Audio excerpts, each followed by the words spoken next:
There's recently been a discovery of an Assyrian Christian cross in the nation of United Arab Emirates that's over 1,400 years old. So what does this discovery tell us about the Assyrian church?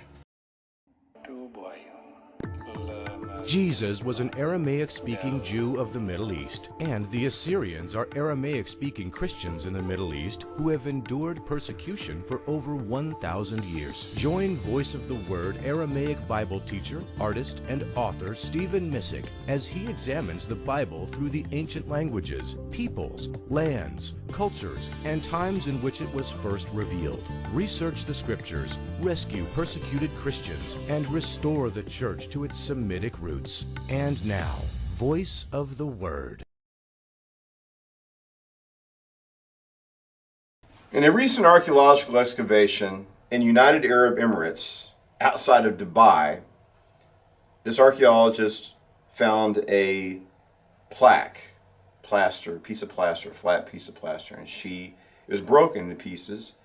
She flipped it over, she put it together, and it's an Aramaic Christian, an Assyrian Christian cross. This site was a Christian site and apparently had been a Christian community, a monastery, in United Arab Emirates.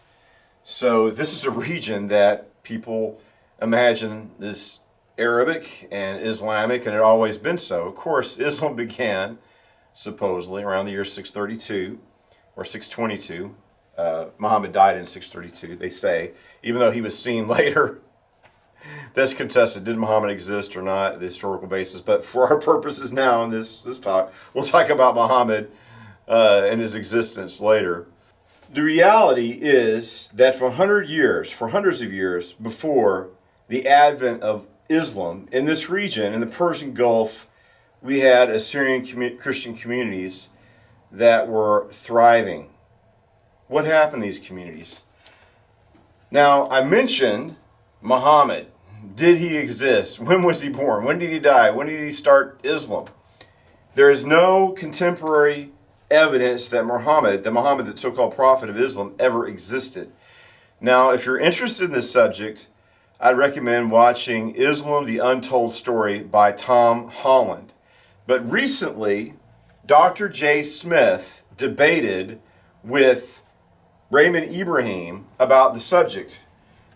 Dr. J. Smith does not believe Muhammad existed at all. He believes that it was a story concocted decades after his supposed life.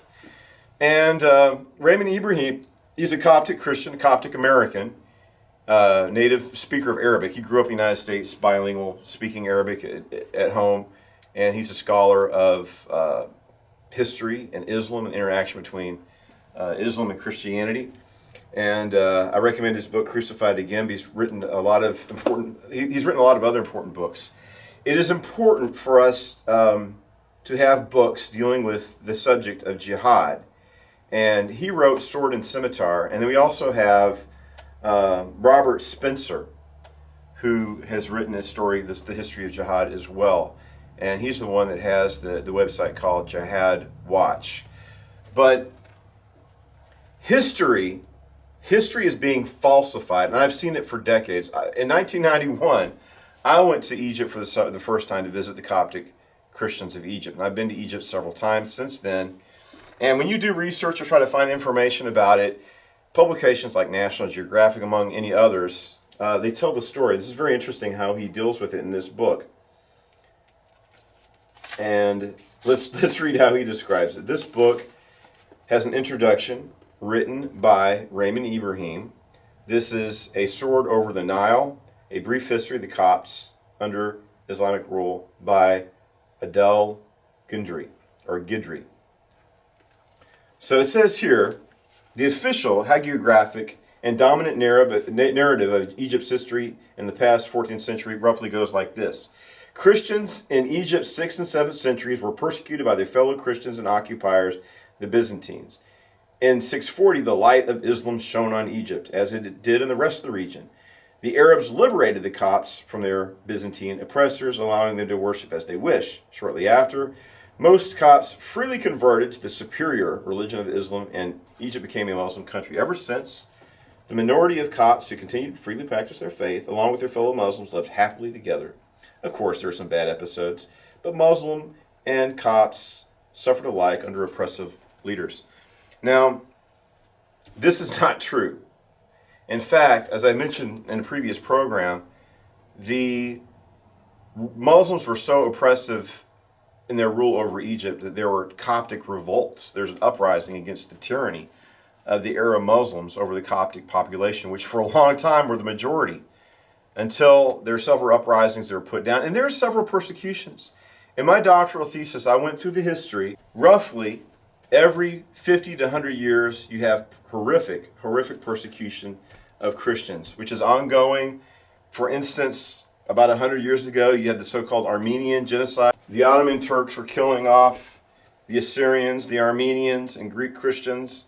And then 100 years later, we see ISIS and the atrocities they committed, which were reflective of what happened 100 years ago. But it's a cycle under Islamic rule. Since they first conquered, you have a cycle of persecution. So this is a falsification of history. And that's what Raymond Ibrahim is focusing on right now, is correcting the historical record. Notice that this Christian cross had been shattered into pieces. Who shattered it? The Muslims went in there and broke up this Christian community and destroyed this cross, and it was buried in the sands until it's excavated just recently. Now, there's a tradition about Muhammad, a hadith, where Muhammad supposedly said that he wanted his followers to wipe out all Christianity on the Arabian Peninsula. Of course, their ultimate goal is to wipe out Christianity in the entire world, but that's one thing that they did. And one thing that's very interesting about the Assyrian Church of the East, you have this famous saint called Saint Isaac of Nineveh. And he actually was in a monastery in what's today Qatar. So eventually he's a bishop of the area of Nineveh. But he started out, he's a good writer, and he's writing about spiritual disciplines and the monastic life. So he spent a lot of his life in the Arabia and the Persian Gulf, which are places we no longer associate with Christianity. So this forgotten, suppressed part of history is being revealed. And like I said, what Raymond Ibrahim is doing, what he's focusing on right now in his writings are mostly jihad, how Christians fought back and how certain warriors were able to push back the advance of Islam and save Christianity and save Christian communities from living under Islamic rule. Like I was saying, Vienna was besieged by the Turks twice in the 15 and the 1600s. So this structure, this area that they're excavating in United Arab Emirates, and I've been to United Arab Emirates, it's an amazing, beautiful country, was a monastery. Now, in the Catholic tradition, they call it, the vocations. They need people for vocations. And also in the Orthodox, right? You have monks and nuns. And that's not something that's carried over into Protestantism.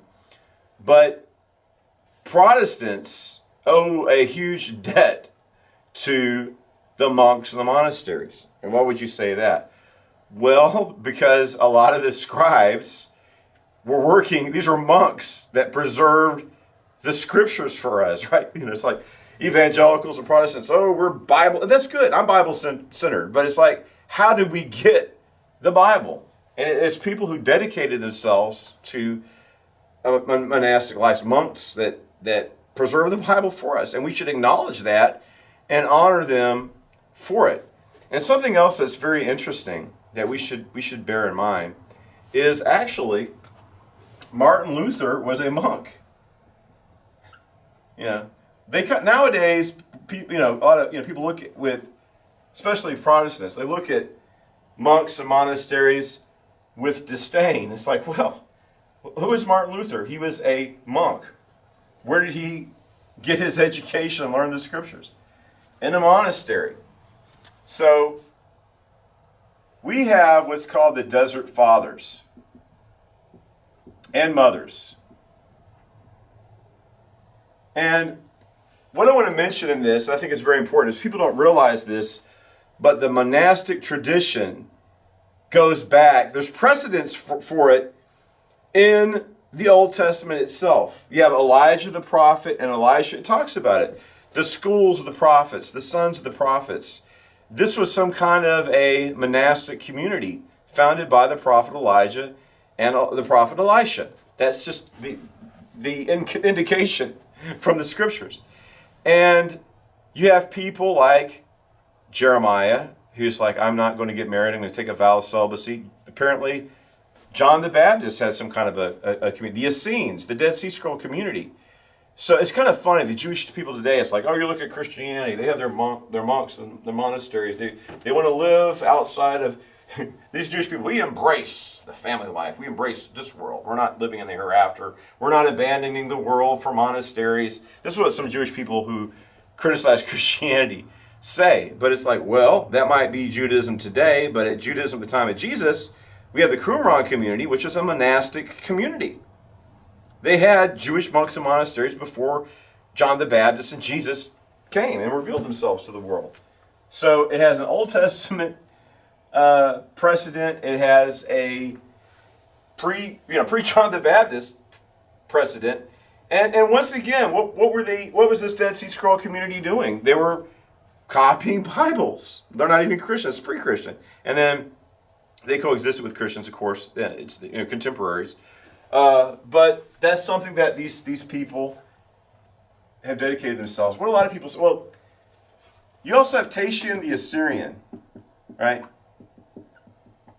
It's funny, these are Assyrian Christians. St. Isaac of Nineveh, Tatian the Assyrian. Tatian the Assyrian's around the year 150. And you had this Incretite movement. Basically, is a proto-monastic movement in the early church period. At that time, it was seen as a little extreme. But after the time of Constantine, you have St. Anthony of the Desert in Egypt. But now, scholars believe that the Syriac churches came before and inspired what happened in Egypt. When I was in Egypt, I got to go to the monastery of St. Anthony, the monastery of St. Paul the Hermit, and I also went to the Wadi Natrun monasteries, including the Syrian monastery there, where many important Aramaic Bibles were discovered. So, I think there's value, as can be seen in the monastic life, and it's an important part of these Eastern Church traditions. And what I want to mention, especially someone like St. Isaac of Nineveh, where he's writing about developing a spiritual and prayer life. To understand this Christian mysticism, I want to recommend this book. It's a Russian Orthodox book called The Way of the Pilgrim.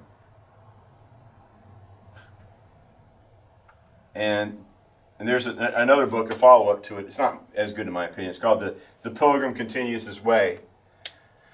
But in this story, you have a man who's kind of a lay monk of sorts, and he's a widower, and he makes his living. He's disabled. He has an injured arm, and he tutors people, children, to help them, read and write. He's like a teacher for hire.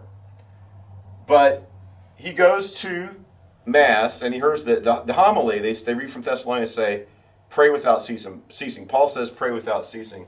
So they came up with this spiritual practice called the Jesus Prayer, right? Which is, I've talked about this in the program. Oh, Jesus, thou Son of the Most High God, have mercy upon me as a sinner. And they basically pray it again and again in their mind until they're continuously praying it. It's a spiritual practice. Kind of like mantra meditation, actually. But this is a spiritual tradition. And, some other group that doesn't have monks anymore, you have Islam. But a lot of these traditions from the Desert Father were Islamicized in Sufi Islam. People, look at this great mystic tradition of Sufi Islam, and they're just they're de-Christianizing these spiritual practices that were created by St. Isaac of Nineveh and the desert fathers and mothers, the Syriac monks. But that's really where it comes from. Actually, when we watch Muslims pray, how they bow down, those are also practices of Aramaic and Eastern Christian monks and how they pray. So Muhammad is just borrowing, even how they bow down and pray, he's borrowing these things from Syriac Christianity. So I think they call it hesychasm. So the pilgrims, this is a mystical tradition of the Greek Orthodox faith. And the pilgrim's like, I want to learn how to just pray and pray and pray without ceasing. Paul says you can do it. How do I learn how to do that? And he learns about the Philokalia, which is a collection of books similar to what, books about prayer and the spiritual life. And, what you need to do to learn how to pray without ceasing, read these books, the Philokalia. But it's like several volumes. It's a collection of spiritual masters like St. Isaac of Nineveh and many others. So it's not like it's like a set of Encyclopedia Britannica. It's not something you just carry around with you.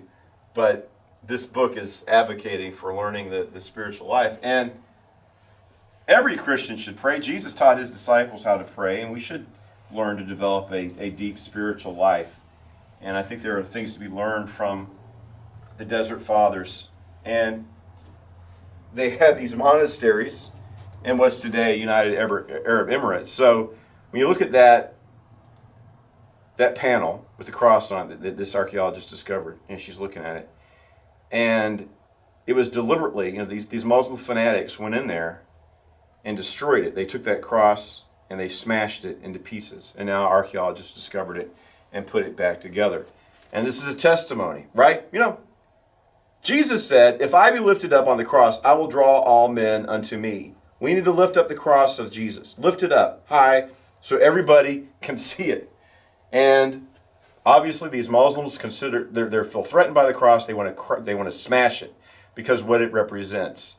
Islam is a works-based, how do you get to heaven? Well, you engage in jihad, you can go to Mecca, pray 5 times a day towards the black stone, give zada, do this, that, the other salat, all these other things that they do. But Christianity is like, you can never be good enough. You have to accept salvation as a free gift. A price has to be paid, but it's too much.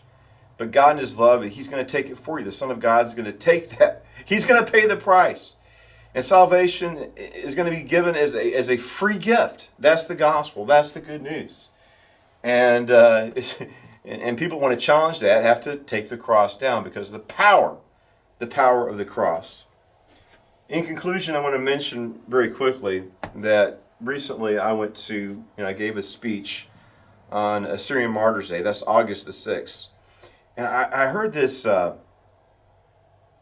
is a Coptic Christian. He's talking online. He's talking about the horrific persecution of Christians in Egypt. And I don't know what he's talking about. He's talking about ISIS style, like it's going on right now, death and dismemberment. And I haven't been able to verify that. Usually if there's a terrible, horrific persecution in Egypt, it gets out. It used to be really bad under Morsi and Mubarak. And things are a lot better, not perfect, but a lot better under the current president, General Sisi. Thank God for General Sisi. Now, sometimes you have outbreaks of persecution, and if something is verified, we need to know about it, we need to talk about it, and try to help our brothers and sisters in Christ. So there's an organization called Coptic Solidarity that reports on persecutions of Christians in the Middle East. And the Coptic Church, we had the Assyrian Martyrs' Day. I didn't know this. When I heard that story, it's like, I try to keep up with these things. Maybe it did happen. I don't know why the story didn't get out. We need to make sure that all this persecution of Christians are exposed, right? And we need to face it and pray about it and challenge it, right?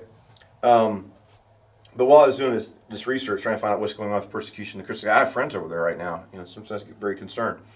But you have Coptic Martyrs' Day, which is October the 3rd. So you have August the 3rd, Assyrian Martyrs' Day. Coptic Martyrs' Day is October the 3rd. And in my doctoral thesis or project, my the research I did for my doctorate. I'm going to publish it, the book, very soon.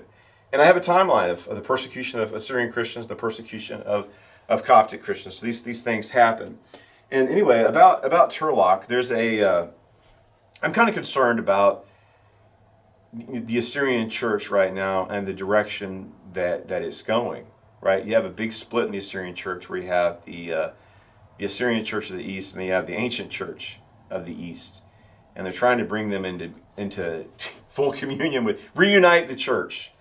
And it's like, well, where's the church going? Is it going to union with Rome? That's the point of separation between these two branches of the Assyrian church right now. But if that happens, the Pope is just going to subsume the Assyrian church into the Chaldean church, and the Assyrian identity could be lost.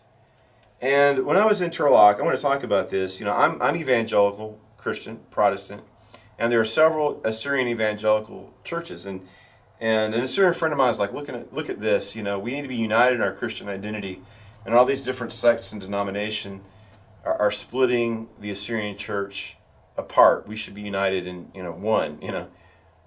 Actually, the ancient church is a lot smaller than. It's still a significant number of Assyrians went in the ancient church of the east and broke away from the Assyrian church of the east. But the larger community, of course, is the Assyrian church of the east. But it's like, it doesn't have to be that way, and the Assyrian Protestantism goes back, 150 years, maybe a little bit longer than that. And I was talking, it's like, well, these people came and they divided the church. It's like, well, they actually did some beneficial things too. They brought in an Assyrian printing press, which made a big impact in preserving literature and spreading literacy among the Assyrians. So there were positive contributions as well.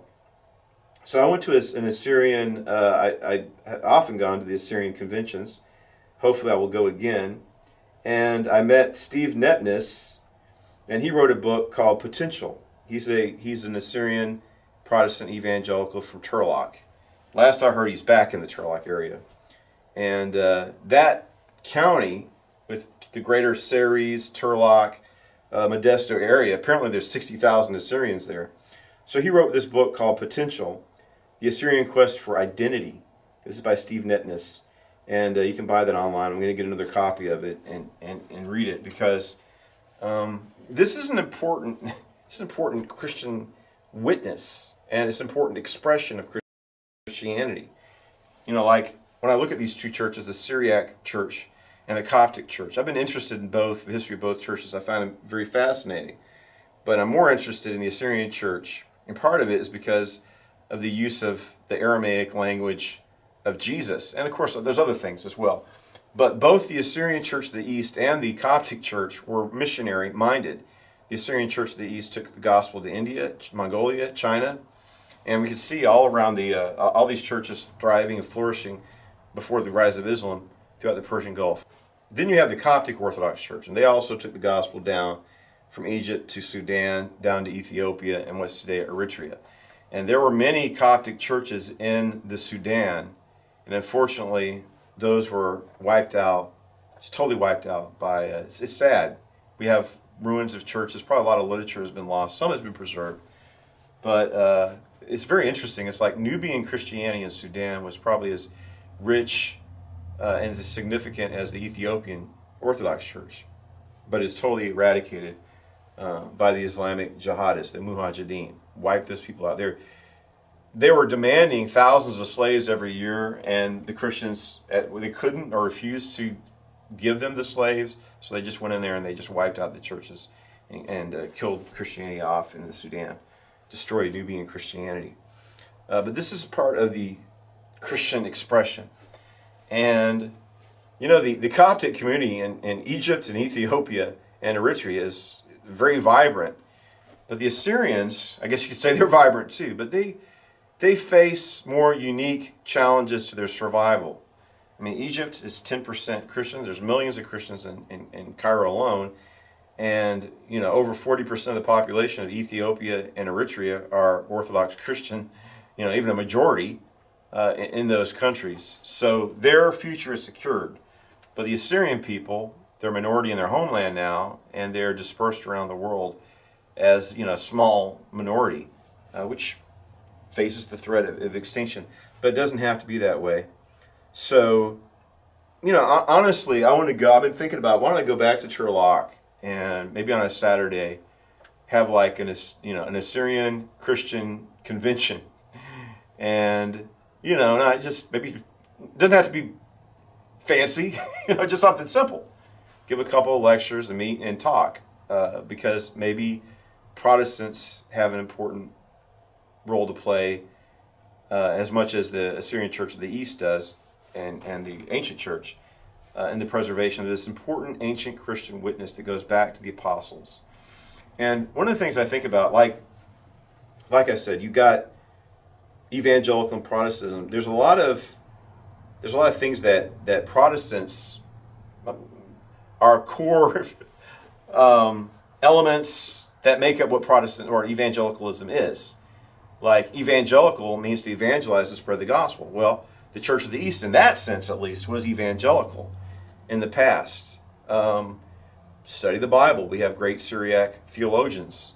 So there's a lot of things from the traditional legacy of the Assyrian Church of the East that, treasures that can be mined by Protestantism, right? And which we should do. We need to, but instead of this being, just dusty tomes of the past, this should be an ancient tradition, but a living, vibrant tradition. So we need to work at keeping that this legacy alive. And when the Lord comes, like I said, we want to have an Assyrian community here to address Jesus in his own language, right? But we don't know the Lord's coming.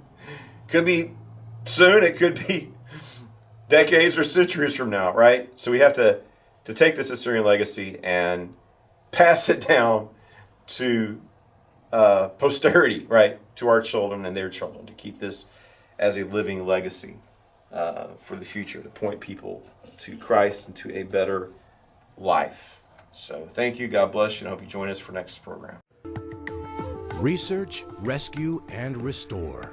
Help Voice of the Word and Aramaic Christian Ministries mission research the ancient languages, peoples, lands, cultures, and times of the Bible.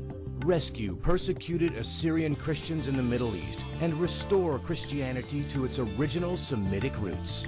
For Stephen Missick's books, online giving, and other resources from Aramaic Christian Ministries, visit www.stephenmissick.com. Join us next time on Voice of the Word as we research the Scriptures, rescue persecuted Christians, and restore the church to its Semitic roots.